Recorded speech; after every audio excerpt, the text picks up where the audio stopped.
Welcome back to What the Flag. Of course, I'm joined by my two besties in the world, Yaz and Kenny. Yaz, you've had a pretty busy week. I mean, I feel like we say that every single time that we're back on these episodes, but I want you to tell me all about really what you've been up to. I think you've had some pretty cool interactions with some kids as well. Yeah, this week weirdly has been a busy one. So it's a bye week, and we thought we were going to rest, but there's no rest for the wicked. So we on Saturday, rather than having a game, we found ourselves in Page County, which from where I'm based in DC is about a 2 hour drive. And all of a sudden, all the highways disappear, and you're surrounded by lots of trees and an actual 70-mile-an-hour speed limit, which is really nice. Um, and then we got to Page County High School, which is quite a small school. I think they only have 500 students, they were saying. There are two schools in the county, so they kind of like split the county into two schools. And we were at Page County, and the sheriffs in the town were running this camp. And it's just a general football camp. So it can be for tackle, it can be for flag, and it was for children starting at 7. I think some of them were younger. I think we had a couple of 5-year-olds that were there as well. All the way up to sort of 14, 15. And we went down there as sort of representatives of the team, of the DC Divas, to help out with the camp. And essentially, it's a camp for underprivileged children in the area. So there are quite a few sort of students in the area who maybe don't have the correct accommodation, don't maybe have housing at the moment, or are maybe like struggling. So the sheriffs sort of make this camp, this football camp, as an opportunity for them to um, get some real sort of like learning in terms of like how to tackle, how to throw a ball, how to catch a ball, but also just give them that real sort of social inclusion. They provide them with lunch, they provide them with food. And we went down there this weekend to run some drills with them. I was an amazing QB. Just thought I'd put that out there. Obviously. Girl can do But it we had all. them. Oh yeah. But we had them running routes for wide receivers, which was really really lovely. They were so keen. Their favorites are anything that means they have to run like 10,000 million steps. So they loved flies. They loved posts. And they were all so brilliant, and it was just so nice to sort of be a part of that community, and especially one that where at such a young age they're really trying to get them involved in football and really give them that opportunity. They were saying that I don't really know how they work, and I'm guessing Phoebe, you might know a little bit more about it, but they were saying they were a two-star school or something along those lines, which means essentially the people they compete with aren't necessarily as big or have the huge facilities to sort of like compete with other schools. So it means that when they are competing, they just sort of get kids who just really love the game, not necessarily ones that have had the opportunity, train since they were like way younger, but they're just kids who just love the game and want to get involved. And then we got these cute little, I don't know if you'll be able to see it, these cute little like sheriff participation medals, which all the kids got. Like a And little yeah, it was just coin for all those who can't see. It's like a little sheriff looking coin. It's goldy. It's very cool. and it's got like some really like it's like got a nice like pledge on the back and stuff, and then yeah, all the kids got an opportunity to do that, so that was like a day thing, which was really really lovely. But it was just really nice to sort of be around something that wasn't necessarily just tackle based. It was just like, here are all the skills that you can use in football, and here's the sort of social side of football, and really get involved with that, which was absolutely lovely. So really enjoyed that. I think it's pretty cool that I think the states are really good about giving back to the community. I think that's something that is in any of their pro sports. If you're college, high school, like the college football team help the freshmen move in. Like it's just part of the culture. And it's interesting to see how it operates, the differences in every country when it comes to like football in schools or flag in schools. You Yeah. look at over in the UK, for example, using the school year, using the curriculum to be able to play flag football. But, for a lot of, especially like the primary or elementary age school kids, it's just your math teacher, your science teacher that's teaching you Yeah. flag football. So Yeah, shout it's hey, shout, well, shout out the primary school teachers. I was one, and you have to teach everything: maths, music, literacy, reading, Man all of of many it. So talents, our Kenny. But I mean, you're a teacher as well, but it's so crazy because in the States you have this is your PE teacher, and it's not really until you get to high school that you have PE teachers. And so Mm. you've got to be so passionate about what you're teaching as well. Yeah. Absolutely. But I think I mean, the idea that the sheriffs for me like put on that event to have a chance for, because you never really know what you're taking a child out of, a particular situation or whatever, even if it's just for a couple of hours or for a day or whatever, you don't know how impactful that can be, in their life, which is when, you told us the story, guys, and it's such an amazing thing, I think, to be able to be a part of it and to see for that limited amount of time, how you say that. I think it's kids worldwide, the flies and the posts, like And always. Everyone Oh, else is just and yeah. honestly, it's just like how can I run the furthest and catch the ball? But that feeling, that moment when they do catch it, and it's like, yes, it's such a great feeling, and I think that's it's super cool that you got to do that as part of. Did you know that you'd be doing things like that when you went to the Divas? So we knew we'd be doing like volunteer events. I don't think I ever really understood, I guess, how much this team gives back to the community. I don't. Mm. Maybe it's just because we haven't really had an opportunity to do them, but I feel like in the UK we don't really have those. But like here, it's genuinely every week I've been at an event doing something with someone or with a group of students or and yeah, it's just so lovely. I had no idea when the team owner was the one who sent the event through. And he was like, "Oh, it's a clinic, like skills camp." I was like, "Yeah, great." Like had no idea sort of what to expect. And then even when we got there, we were both sat in the car. Me and Jackie were sat in the car, and we sort of sat there. We went, "Oh, there's so many kids there." It turned out there was 79 kids, but we thought it was wow. like, you know how sometimes when in the UK when you've got sports playing until 10, like football league, and you're just waiting for them all to go so you can start. So we were just sat in the car like, "Oh yeah, we must be early." And it wasn't until they blew the whistle and then all of them had their t-shirts on. I was like, "Oh my God, like they're all here to do this." And on a That's Saturday as cool. well, which is like a huge commitment, like to come back to school on a Saturday to do this. Yeah, brilliant. That I sounds love that. amazing. And Ken, what were you Mhm. up to this weekend? Oh, I'm still low key. This is for my LinkedIn post, so I'm gonna clip this and post it to LinkedIn. But I'm Ooh. still low key trying to be Nigeria's head coach, like when it's time for the Olympics. No, but I was watching the Showtime Bowl, the big 7-on-7 co-ed final in Nigeria. A really good production. It was just good to see because obviously, like, I grew up in Ibadan, which is like 2 hours maybe from Lagos in Nigeria. But a lot of my cousins live in Lagos now, so the idea that, you know, back home, as it were, people are playing flag is absolutely blowing my mind every time I think about it. But it was, good, fun game, high scoring. Like it's just really, I don't know. It's all like such a nice feeling, honestly, to see that flag is being played at home and the energy was wild. It's also warm, which is always tick. Love that. But no, it was watching that. The fact that they put it out, the videos are on YouTube for the world to see was really good fun. Really, really good fun. Yeah, I think there was like over 70 points in the final. Wow. Yeah, the Yeah, Warriors won 43 to 30 against the LA Knights. So yeah, it was super dope. And like you said, you can find them Showtime Flag Football. Check out what's happening. The Continentals are happening there in only 2 weeks, essentially. it's So crazy in lots Cairo. Yeah, happening on the yeah, continent yeah. of Africa right now.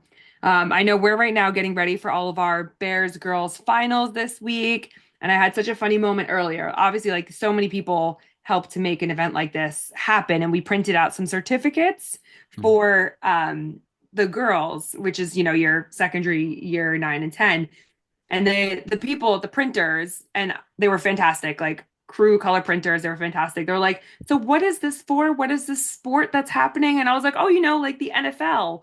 And he was like, oh, one of our colleagues loves the NFL and watches this silly show every Sunday with this like two guys and a girl. And I was like, ooh, sorry. Is I was like, it? it is still, I mean, you have to stay up late. It is silly, I Oh, guess. great. So he's And like, oh then you yeah, it was took your great. glasses off and went, "It's me. It's me. I'm now." I Was was the like about Clark Kent that. moment.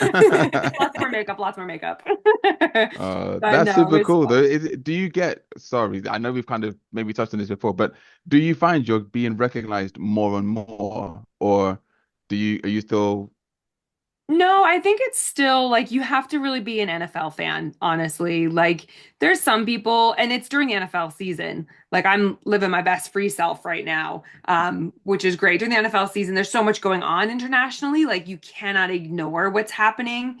yeah, But Neil, Jason, and I, we do our best to try and grow this sport and grow it, for again, the fans who have been fans since the 80s, who could tell you everything, to the brand new ones who may not even know what's happening, but they love everything about it. And what's absolutely. cool is you really kind of attack that five-prong approach when you look at the NFL. So you look at food, culture, music, obviously the game itself, and clothing, fashion. You've just given So us the you're spiel trying here. This is to the you're trying to plug into pull the in NFL everybody. spiel. I'm like, I'm here for the food, so And the fashion and the music. I Yeah, mean, well, it does make it sense. those is. co-awards. It does work. Yeah. Yeah, yeah, yeah. Thank you. No, Shout out honestly, there's Alicia, my my queen couple. stylist. When Couple of just one quick funny story when this is going a few years back to an event that the guys at Big Kid Foundation were, super great. They invited us to with it was Prince Charles at the time. Okay, so he's come in, he's done his thing. Security, as you can imagine, is like way, way, way, up high. But one of the, this is one of the Prince King to be's bodyguards, right? While everything's going on, blah blah blah, and the prince has gone. I think he's gone either gone inside. So the guy's done his job. That's the main thing I need to say here. He's done his job. The prince is protect the protected. man. He's done it. But out of nowhere, it just goes, "I'm really sorry, Phoebe Schechter, but I'm a massive fan of yours. I just had to come." I was like, "Dude, you've got a job to do protecting the royalty, and you're out here saying hello to Phoebe." I was like, oh, like Royalty okay, wins. yeah, I know. But that's Oh, the power. I That's the think you've power got a of Phoebe right bodyguard for there. life in him. If you ever I need hope personal so. security, just call him up. You're like, you said you're a fan, like. Yeah, yeah, literally. Oh dear, oh dear. And then we have to also shout out to producer, social media guru Matt for kind of making the next stages on Team Ireland and Let's flag go. football. Yeah. We're super proud of him. So following along with that journey, Matt Burke, for anybody that wants to follow the man, don't be weirdos though. Don't be And weirdos. Don't be weirdos. No one likes weirdos. Shout out Ireland have what I reckon they maybe had the best stash at the World Championships in Finland last year. There's a Yeah. jacket that I'm owed from someone, so someone needs to get me one of those. They had these white jackets that were green at the top, and they kind of like, they they were were they doing were inspired by your designs, not the which but so Yaz which is Yaz modeled for Team Yeah. 58. Kenny, owing people jackets. I think somewhere along the line you wait, might wait, have wait, one. wait, wait. Wait, you need to tell the Yeah. story because this is Yeah. so Wait, accurate. You can put no. his foot in his mouth. That's no, no. So you're owed a jacket. Me too. Me Well, too. Jacket and loot. who owes you a jacket? Yes, this is funny. You, Kenny. Yeah. We had I a don't discussion forget. that day. No, we had a discussion that day, right? Every time I'm cold, I just remember that I should have a jacket, but I You don't. chose the t-shirt. You chose the t-shirt and you were like, Kenny, No, here's the you jacket. forced me into the I t-shirt. did no I such had thing. no I had no choice. Oh, this is the day when we had the photo shoot to we were doing the launch for the GB kit, which is a fantastic design. The guys at Player Layer were like amazing in that whole process. Um, but as it is when you do a photo shoot, there's always some samples like left, and they were like, these are good to go. So all of the guys got one, but if you've seen the But GB, Kenny stole mine. I didn't steal it. I just like, He told me to take it off because he said he dibsed it before, and he was like, "I'll get you one." did you not have one yet? No, no, Do you know still, what? Do you still know stay what? out cold. Next time I see you guys, deal, okay? All We'll right, save well, this as a poll to make yeah, sure that one, it's do you on think Beyonce's that internet. do you think that yeah, I should get a jacket? And two, what is the punishment for Kenny No, to whoa, for I doing got this? listen. Because we're gonna swiftly move on to the next Yeah. topic because ultimately I want to talk to you guys a little bit about every country is so different when it comes to literal selection for their national programs. Mm. From tackle to flag, from the US, which have done a great job of showcasing their journey. They've made a literal like Candyland roadmap, which is super cute. I do appreciate Yeah. that. But Kenny, you're a part of Switzerland and Spain, and you've just come back from Spain, and this is your final weekend ultimately to make some of these decisions. So what does that look like for you? It's super interesting because the numbers that you have to select for our squads are so small, right? When you think about it, right? We have to, from all the people that are eligible, all the people that play flag, you end up then having to select 12. And you might have three alternates. Most teams have. So three people that could be called up in case of injury or changes or whatever. Um, but I think it's really interesting to see the different ways that teams do that and how they go about it. One of the things interesting, the USA team, they film and they have individual meetings with the players when they're going to tell them, yes or no. And they do this thing. It's very Britain's Got Talent, where it's like they keep them waiting for it. I'm like, listen, if I'm a player and I come in and I sit down, I just want to know yes or no. Don't tell me how the camps were. Don't ask me how I'm feeling. Don't. That's me personally as a player. As a coach, I like to build up to it because it's important that you acknowledge the effort that people have put in, the time, the energy, the work that everyone's put into it. And it can be super difficult when you have to tell someone that, at this point, their dream of playing for the national team is over.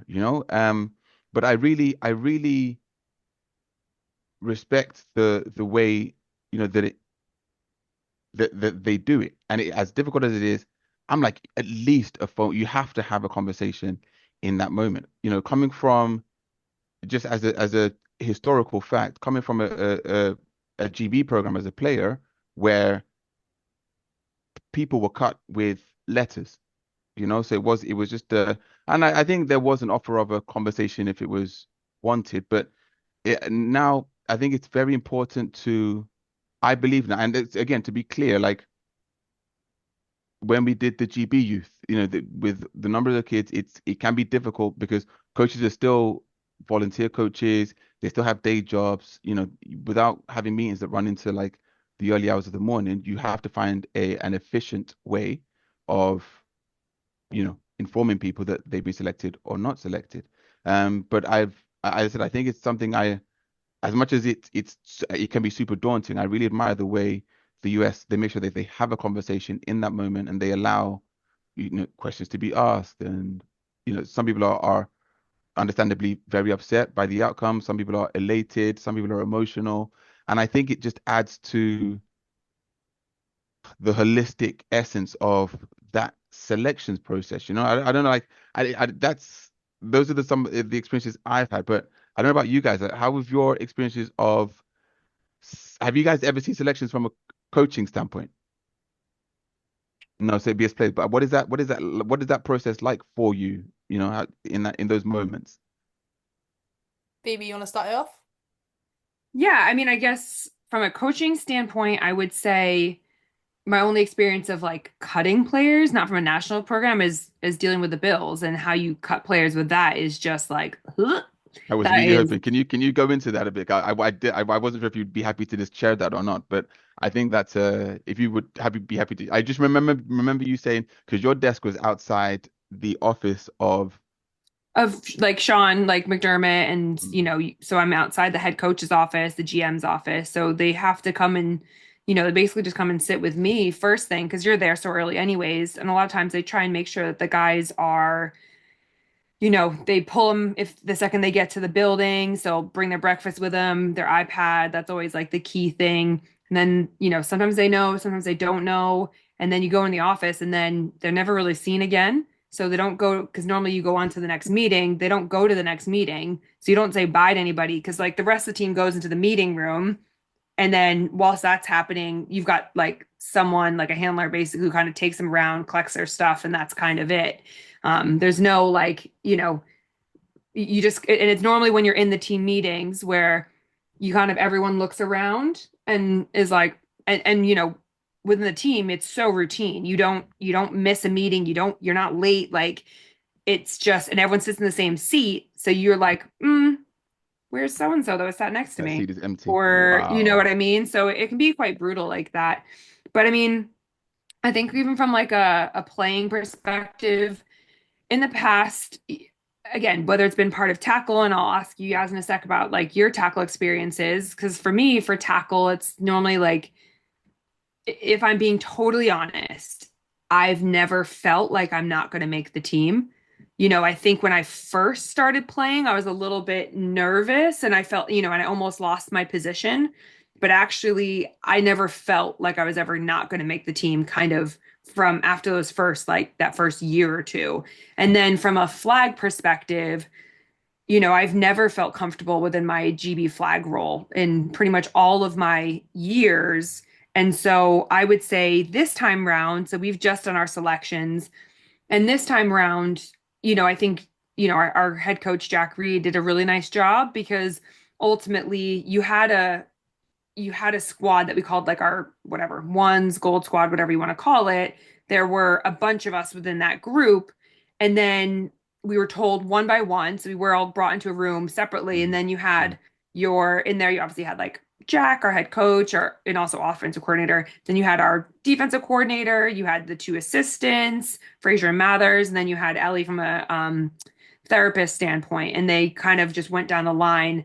I think I probably, as a player, you're like, oh my gosh, just tell me right now. But as a coach, you think the second I tell them, they're going to stop listening. So I need to be able to get some information across and be like, okay, by the way, you have made it or you have not made it. And then you move on from there. So yeah, I think this was done much better. And I think feedback is such a big part of that because I want to, if you make it, all right, cool. But like, what do I need to work on so that I can keep doing that? Or what are my strengths? And then if you don't make it, again, it's the same conversation. I think that's how you continue to improve. But what do you think from a tackle perspective, Yaz? I think I'd agree with you in the sense that I think when I first started, so the first ever GB call up I got, I started playing in 2017, I think. So I my first call up was 2018 for the Euros. And I think I'd agree with you in terms of that was the first time where I was ever like, oh, like I don't know because I was really new to the sport as well. So for me to get like onto the team and then play as a rookie, like I barely knew the sport. I don't even think I really watched the NFL at that point. Like I didn't really have much of an understanding of football or like how it works. So it was very much a learning process in all ways. And the way that was done is I don't know if it was the official selection that way, but I remember I got a call about it because I was working a job that essentially meant I had to work weekends, so I was missing like some camps and stuff. So that was also really like sort of on my mind about whether I was going to make the team because obviously my commitment and stuff. And I got a phone call about it where you were right in the sense that I got loads of feedback from my coach first, and then at the end of the call they were like whether I'd made it or not. Mm, Um, but now it's a process that's done via letter, so you get on you know what date the selection is. And then you get three letters. There's usually one if you didn't make the team, one if you're part of the development squad, and one if you made the squad. I made the squad, but I would agree with you in the sense that I think I feel a lot more secure in my position now. Um, and I don't mean it like in a big-headed way. It's just like I feel that I know that that's what I'm going to do, and I know I'm good at it. So I don't really feel that the same pressure that I did before when I was first starting out. And I think sometimes I there are parts of the process that maybe I wish were a little bit more challenging. Like there's a reason to work towards it. Like it's always a great honor to represent your country and to be a part of that program and to step on the field in that kit. But sometimes it'd be nice as a player to sort of maybe feel that nervousness again because it just makes you fight that little bit harder. Sometimes it's easy, especially in the European cycle, to lose your fight for something because you faced these people before and you're kind of like mentally, I know I've got them. So it's like how can you bring back that sort of fight and that want to, like really, really push yourself again, you know? Yaz fires shots in the nicest way ever. She just said, European circuit, I've got them. I was like, wow. Okay. No, No, no, that's not what I said. I mean, we can wind it back. We can wind it back.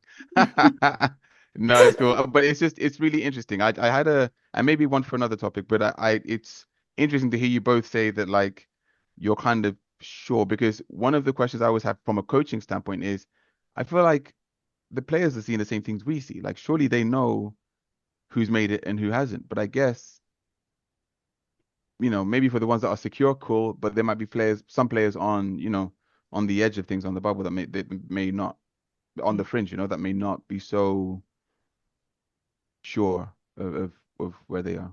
But I think coaches also have, certain whatever styles or body types that they like for certain roles and positions that fits into the scheme as well. You know, I feel like our defense, for example, has changed its body type for, compared to what we were before. So from a like GB flag perspective, and I think there's just elements like that play a role into it. I guess if you think about it from a player's perspective, I would be interested to know, like, if you're from a coaching, I guess I'm a player asking a coach, what would be the determining factor for you, Kenny, that, hey, I've got to choose between these two people. Pretty much all their, metrics are aligned. How do I make that tough decision? Ooh, but then you go deeper. But personally, I go deeper than metrics. Then I'm looking at things like how they work as part of the team, how much experience. Some people might help me with X for this one, but sometimes age is a factor. Like who has the longer run, potentially, who has potentially the highest ceiling. There's a lot of kind of then more intrinsic factors that come into it. But it's interesting. I feel like we spoke about it on one of the previous podcasts, but it's my, for example, with Team Spain, my offensive playbook, I'm ready to change it, or if there are players I think I can create a new scheme for. Does that Yeah. make sense? So Mhm. that's why it can be because again, it's not for now because we've run out of time, but it's gonna be that essence of do we try and find body types to fit our schemes, or do we look at the players we have and then try and build a scheme Around them. for? And I feel personally like I'm sitting very much in that second camp right now, which is just super exciting, and it means you get to try new stuff. But yeah, it'll be good. Ooh. And we'll leave you with that little sizzler out there. Stay tuned. You can watch us all at the European Championships next year. Uh, Look, honestly, listen. I Promo. can't wait for the podcast where we talk about like what happens in the alternate reality where GB meets Spain in the Euros and yeah, the joys that come We've with been that. there But before. We've been I there. see. Yeah. not well, yeah, yeah, We'll have to yeah. get Team What the Flag out to Paris for that. So book it in, y'all. It's in September. All right, everyone. Thank you so much for tuning in for another episode, allowing us to just recklessly talk every day. We really appreciate it. Make sure to like, subscribe, and ring the bell. We will see you next week on What the Flag. Peace.